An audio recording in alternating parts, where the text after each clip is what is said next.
So, talking about weapon systems, scopes, night vision, etc., obviously that we chat about each and every day, all day. I've often said it doesn't really matter. There's probably some people argue against that. As good as the firearm or the air rifle, the optics, the night vision you got on top, ultimately accuracy has got to come from stability. Now, stability, either comes through bipods or shooting off bags or benches and that. But the last few years, tripod sort of weapon systems, they really used to be the domain of what you'd call the professionals, I suppose, and they were massively expensive. You had to buy the tripod, then you bought the ball head or the conversion plates, then you bought the gun clamp. You couldn't really buy all this as a ready-to-go package. Now, that kind of, I suppose, changed with BOG, the death grips. Yeah, definitely. Like, that was... I've been using one of them for years. Yeah, which is like, I suppose, rightly or wrongly, the industry standard that... Yeah.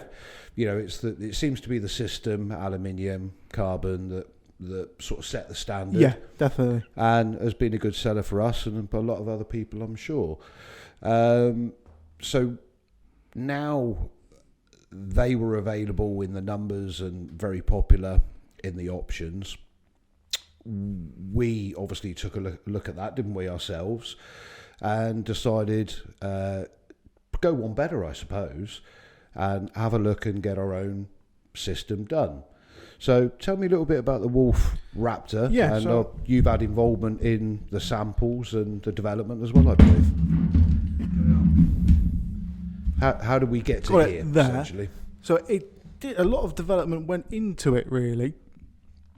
So it started off, I had some involvement with it.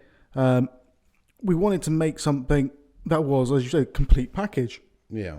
So with the WULF Raptor, you get the clamp, you get the ball head, you get there's an Arca plate adapter in there as well. Yeah. You get a tripod that will fit the tallest, lankiest guy to the shortest guy. The only thing that it can't do is shoot prone particularly well. You can do it if you're a slightly bigger guy. Yeah, I think we discover that with the bogs, though. They didn't like being open right up at the low level. Yeah, there's a degree of jack of all trades, master of none type of thing with it. If you're shooting prone, you can use a bipod. Yeah. But we also wanted to make something that was heavy duty. So as much as I like the bog, as I said, I've been using one for ages now. Yeah.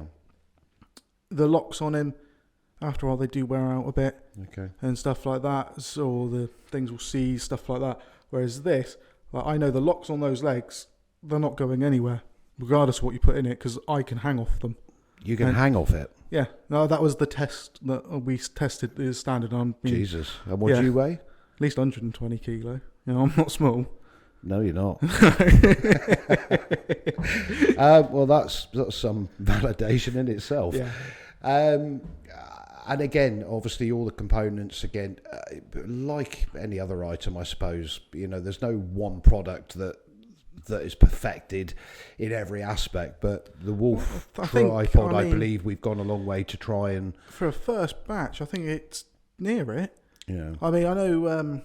when Sean and Frank took them out, they had Accuracy Internationals in there, which they're not light rifles by any stretch. Well, if I'm right, I don't know if I'm right, you'll correct me if I'm wrong, but obviously I think in previous experience on some other tripod systems, the tripod itself may be pretty good, but it always seems to be the gun clamp or the ball head system. There was the ball head, that was that took the time. It can't lock.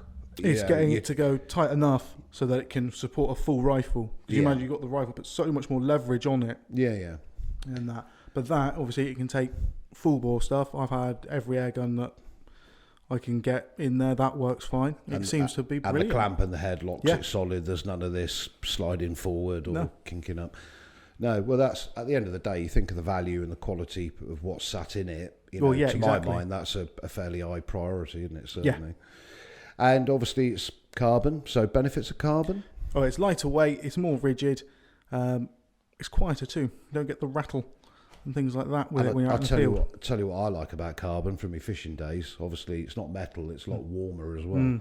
And if you do happen to have an accident, God forbid, I mean, as in fall over, carbon obviously is a lot more durable than say alley, where it will perhaps bend as opposed to crease and make it render it unusable. So Yeah, no, definitely. I mean, there's even sort of thought into the feet as well. What have we got on there? We got mud feet and spikes underneath. Yeah, so you got your standard rubberized ones, but then you can wind them in to reveal the spike feet if you want that. Yeah, and again, if I remember, I think in the height of this, it goes nigh on 6 foot, doesn't it, or something? Yeah, well, I'm 6'1". Higher than I can reach a gun in the gun clamp. I know. Well, I'm 6'1", and it can go well above me. Right.